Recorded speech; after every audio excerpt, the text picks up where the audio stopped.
ugly self again. So what's good in the internet, what's good in life?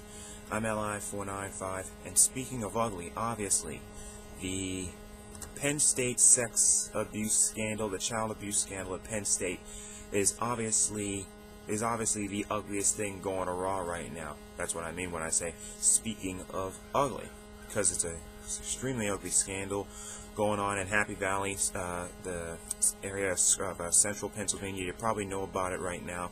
There have been allegations that a guy by the name of Jerry Sandusky, who's a former, I guess he's a former coordinator or defensive coach at the for the Penn State Cryin Lions football program, has been accused of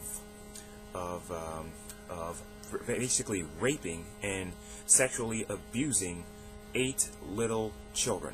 8 little children at this university, and also reportedly that there is another guy by the name of Mike McQuarrie who supposedly witnessed this, saw this going on when nobody else saw this going on, and didn't even bother to call the cops, especially when Penn State has its own police force. Now, the main story that seemingly everybody else in the media is focusing on is how this affected Penn State's coach, Joe Paterno. Legendary coach, obviously. He's been there ever since the 50s and the 60s. So he's I guess you can say he's almost on the Mount Rushmore of coaches. He is on the Mount Rushmore of coaches, considering his legendary status. And, Joe Pa is, he almost owns that university virtually. He almost owns that university at this point. Everybody on that campus reveres him, and the fact that you would never think that, considering his career and considering his track record, that it would all come to a crashing end. That everything that he built for about 40+ years at Penn State would just go tumbling down the edge of a cliff, and it would just avalanche straight all up into his face the way it has. And everybody's saying that Joe Paterno pretty much covered this up, along with everybody else, all the other Penn State officials like Schultz and everybody else that were there. So virtually about at this point, everybody is gone from the university. Paterno's been fired.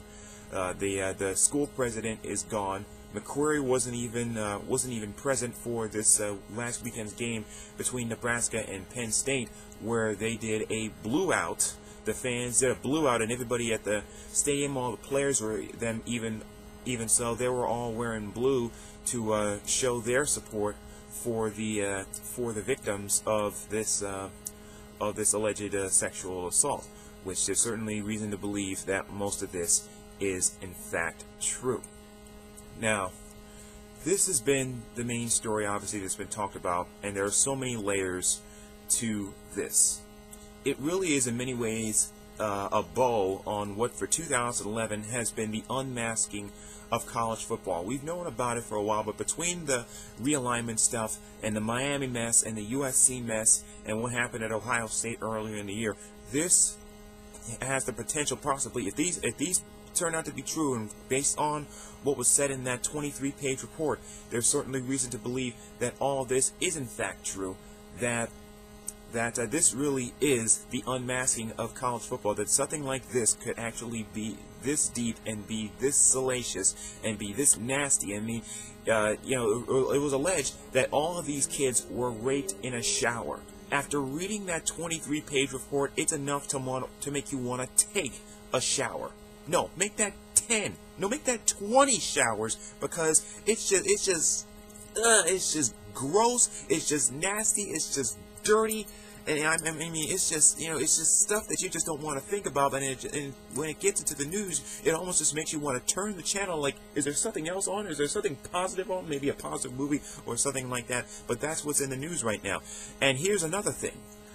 As far as the media coverage is concerned, remember, State College, Pennsylvania is right in the middle of that state, so they're going to get both the Pittsburgh media and the Philadelphia media. And in fact, the news that Joe Paterno it was the first thought that perhaps Joe Paterno was going to be able to finish the season. Then the riots occurred in State College, and people were arrested, and it made the school really look bad. That it looked like there was just a bunch of hooligans running around the school, that they were misguided, which really they were misguided in their anger. Everybody that I believe was protesting. So even the main even the main report about Paterno being fired was reported by WPVI TV in Philadelphia, which, by the way, is an ABC affiliate for Philadelphia, and the same people who own it also own that thing called ESPN. So ESPN, in a sense, has also been running with this too. Even though you probably won't find, in fact, you will find coverage of it anyplace else. In fact, you'll probably find better coverage of CNN. Because I think that CNN, unlike ESPN, they're a sports station, so they're paid to analyze the sports aspect of the story, even though this has nothing to do with sports. This is not a football story at all. This is a story of some sicko who allegedly, raped young kids. Raped young kids, stole their childhood, stole their pride from them, and made them feel like absolute dirt, like they were being forced to do something, like they were just slaves in a pen someplace or something like that. But the real story, and I wish ESPN would focus on this more, the real story is what happened to these kids. They can talk about Joe Paterno all they want, and the football program all they want, and his legacy, and his tenure, and everything else that he's done. Quite frankly, I could give two you-know-whats. I want to know what happened with those kids. I want to know I'm going to commend the first reporter who's able to get a TV or a radio interview with one of those kids who are probably now teens or adults by this time, because that's the real story. What happened to those kids, and what are they still thinking now that all of this is in the news and they look back on this? Because all of this has been alleged to have taken place as early as 1998, and he had this charity set up, the Second Mile, that it was supposed to help out kids, and now we know that this guy Sandusky is still trying to get himself around little kids. It's just absolutely, it just makes you want to puke. But I just wish that ESPN and everybody else would report on the real story. The kids, and then I mentioned the kids, not the football program, the kids, who are now teens and adults. So those are my thoughts on this scandal, and the fact that it has really grown into what they tried to make into the story of the century. It's probably definitely the story of the year, without a doubt. And the fact that it's all over the news, and it doesn't seem to be going away anytime soon. It's all they talked about this past week, and it's probably going to be in the news a little bit more this week. So, what do you think of this? How does this story make you feel? How does this story make you feel about Joe Paterno? How does this story make you feel about Penn State? Do you believe these allegations that were made against Jerry Sandusky? If you're a Penn State alum, what are you thinking? And is this really the worst year ever for college sports? And do you think, once again, that the media should focus less on the football stuff and more about the human side of the story, which is what happened to those kids back in 1998, 2001, and going down the line, and what must they be thinking right now? Because that's what I care about, but what do you care about? So rate, comment, react, reply, add, and subscribe.